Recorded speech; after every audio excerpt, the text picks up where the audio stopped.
공화정까지 공부했었죠. 예, 이제 오늘 로마 제정할 차례인 것 같습니다. 자, 로마 제정 들어갑니다. 27년에 황제 칭호 대신 아우구스투스라는 칭호를 받은 옥타비아누스를 우리는 로마의 첫째 황제, 첫 번째 황제로 봅니다. 자, 그럼 이제 제정이 시작이 된 것이죠. 보통 우리가 이 아우구스투스라는 칭호를 받은 날 AD 27년이거든요. BC 27년이거든요. BC 27년부터 이 옥타비아누스가 죽는 게요. 예, 아우구스투스죠. 아우구스투스가 죽는 게 AD 14년입니다. 그러니까 41년간 이 사람이 통치를 했는데 초창기의 제정 중에서 가장 잘 통치한 사람이 누구냐 이렇게 물으면 아우구스투스예요. 그 말은 아우구스투스 이후에는 왕들이 별 볼 일 없었다는 좀 얘기가 될 겁니다. 그래서 그의 두 번째 황제 티베리우스 자기 그거죠. 저 뭡니까? 사위죠, 사위. 그리고 이제 그 뒤에 나오는 여러분 정신 이상자가 황제가 되죠. 뭐 누굽니까? 칼리굴라 들어보셨습니까? 칼리굴라는 집정관이라는 로마의 이렇게 뭡니까? 가장 높은 행정관 자리를 자기 말한테 임명하고 인세인이죠. 예. 정신이 나간 거죠. 정신적으로 문제가 있었던 사람이고. 그다음에 이제 3대 황제 클라우디우스 그 칼리굴라 다음에 클라우디우스는 조금 똑똑한 황제였는데 덕망이 있는 사람이었는데 그의 아들이 또 그다음 황제가 누굽니까? 양아들이긴 하지만 네로 뭐 이렇죠. 그래서 이제 초창기는 아우구스투스를 제외하고는 좀 많이 흔들거리는 모습을 보입니다. 재정이 그다지 안정적이지 않았어요. 사실 로마 사람들이 왕이 되기는 어려웠거든요. 그러니까 왕정을 하기는 좀 힘들었거든요. 자, 어쨌건 그래서 이 사람들은 지중해 이 세계에서 결국은 그 로마가 초창기에 굉장히 흔들거리는 모습을 보였다 재정이. 그러나 곧 여러분 로마는 큰 힘을 얻게 될 겁니다. 언제부터냐 하면 군인 황제 시대 조금 지나서요. 약 90년부터인가? 98년? 92년. 예, AD 92년 맞습니까? 예, 그때부터 180년까지를 우리는 뭐라고 부르냐면 로마에 의한 평화 시대다 그래서 팍스 로마나라고 부릅니다. 96년이네요. 예, 96년. AD 96년. 왜냐하면 이때 황제가요. 똑똑한 황제가 쭉 줄을 이어서 5명이 연이어 나옵니다. 그래서 우리가 이 시대를 오현제 시대, 로마로서는 가장 번영하던 시대입니다.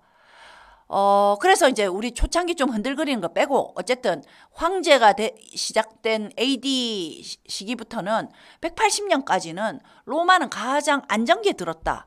로마 제정으로서는 가장 절정기다 해서 이게 어떤 면에서 전쟁이 없는 시기예요. 왜냐하면 로마가 지중해를 완전히 장악했기 때문에. 그래서 주변에 무슨 오랑캐하고 하는 잘잘한 전쟁을 제외하고는 로마가 압도적인 힘을 가지고 있었던 시대. 그래서 180년까지를 팍스 로마나라고 부릅니다. 이 중에서 96년부터 180년까지 나왔던 굉장히 현명한 황제 5명은 로마의 번영에 크게 기여하는 황제들이죠. 그 좀 이상하죠. 왜? 우리나라에는 왜 그렇게 현명한 황제가 한 명만 나오고 또 안 나오고 그랬을까요? 우리도 세종 5명 나오면 끝났겠는데, 그죠? 근데 이제 이거는 로마 공화정 시대에 우리가 이 나라는 황제나 왕을 하는 게 좀 익숙하지 않은 나라예요.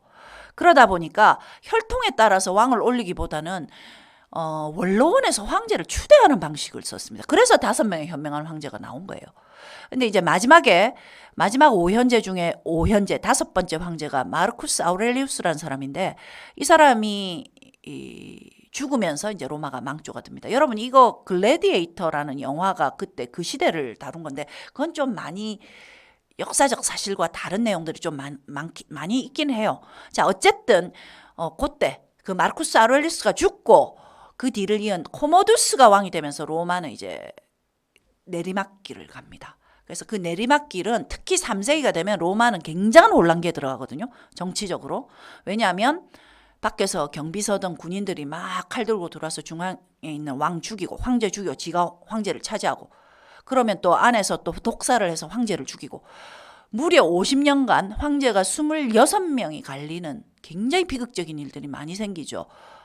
한마디로 해서 저 가장 높은 수장이 이제 다 막 죽어나가는 거죠. 그럼 정치적으로 엄청나게 혼란이 일어날 것이고 권력을 놓고 수많은 전쟁이 일어날 거고 내분이 일어날 것이고 그 로마가 내분이 일어나면 각 속주, 속령지, 로마가 장악했던 식민지들이 전부 또 막 반기를 들고 로마가 몹시 시끄럽습니다. 3세기가.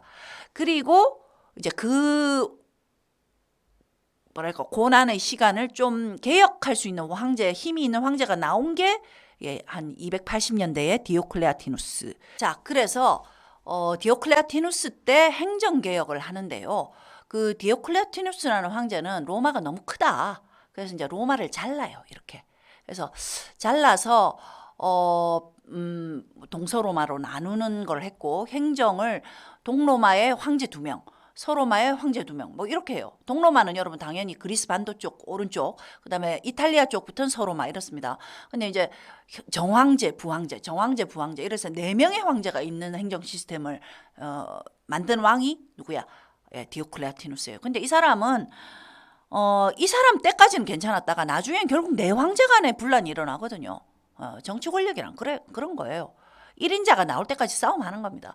그래서 결국은 나중에 이제 디오클레아티누스 이후에는 결국 한 명의 황제로 또 나중에 돌아가는데 그 4세기가 되면 우리 이제 4세기 황제들 중에 꽤 유명한 황제 중에 가장 유명한 사람은 콘스탄티누스 대제죠. 우리가 더 그레이트를 붙이는데 콘스탄티누스도 4명의 황제 중에 한 명이었다가 이 사람이 천도를 하죠. 자기가 권력을 다 잡고 나서 콘스탄티노플, 우리가 지금 이야기하는 이스탄불로 옮겨갑니다. 수도를 로마에 있지 않고. 그러면서 로마의 성격이 좀 이제 변화하기 시작하는 거죠. 근데 콘스탄티누스의 가장 큰 업적은 뭐죠? 예, 기독교를 공인했다는 겁니다. 공인이란 말은 승낙했다. 그러니까 억셉트 했다는 거죠. 그 전까지 기독교라는 종교는 뭐예요? 뭐 불법이죠. 예, 근데 로마가 계속 박해를 했거든요, 기독교를. 그래서 기독교는 우리 다음 시간 또 다룰 거니까. 그러다가 이제 콘스탄티누스 대제 때 콘스탄티누스가 엄마가 기독교인이에요. 그래서 이제 그 영향을 받아가 자기 꿈에 뭐가 막 전쟁 전에 뭐가 나타나고 이래 십자가를 보고 뭐 이랬다는데 어쨌든 그래서 기독교를 승낙해 주는 겁니다. 인정해 준 겁니다. 그리고 나서 여러분 이제 기독교계에는 여러분 노트 21페이지를 보시면 아시겠지만 거기 보면 313년 콘스탄티누스의 밀라노에서 자기가 그 칙령을 내리거든요. 그래서 밀라노 칙령으로 기독교가 공인이 되고 그다음에 325년에 기독교계는 약간 논쟁이 있습니다. 이게 뭐냐면 예수는 인간이었잖아요. 인간이었다 태어났다가 죽어서 그 사람이 이제 신으로 추앙이 된 건데 신이라고 이제 많은 사람이 주장한 건데 예수의 신성과 인성을 놓고 많은 사람들이 논쟁을 하다가 뭐죠? 삼위일체설이라는 걸 만들어냅니다. 그게 뭐예요? 성자와 성령과 성부와 성자와 성령이 같은 거다라는, 그러니까 예수의 신성을 강조하는 그런 이론을 만들어내는데 그게 이제 니케아라는 곳에서 공의회라는 걸 합니다. 공의회는 뭡니까? 교회의 가장 수장들이 모여서 하는 회의입니다. 그래서 거기서 이제 삼위일체설이라는 교리가 만들어지고요. 그리고 이제 드디어 기독교에서 가장 중요한 연도는 392년이 되겠습니다. 392년에 테오도시우스라는 황제가 기독교를 완전히 국교화합니다. 국교화라는 건 뭐예요?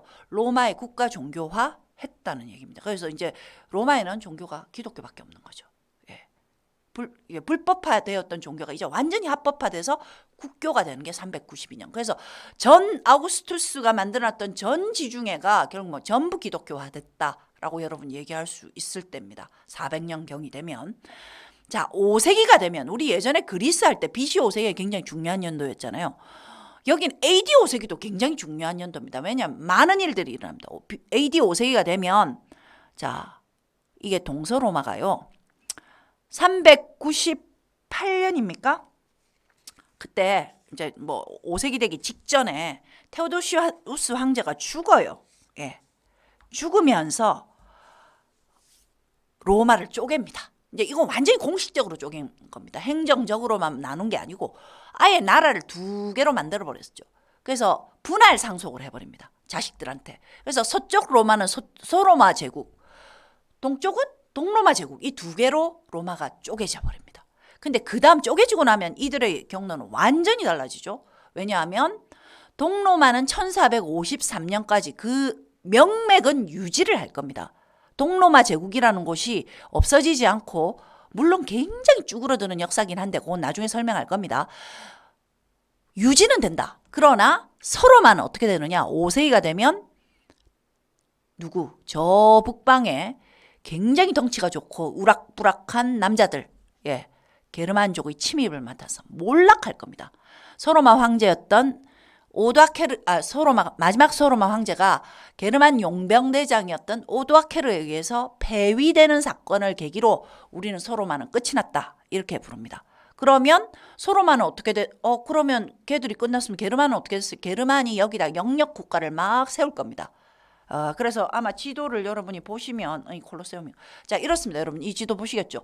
게르만의 영역 국가들이 지금 막 여러 개가 들어와서 이렇게 회를 치고 있는 모습이죠.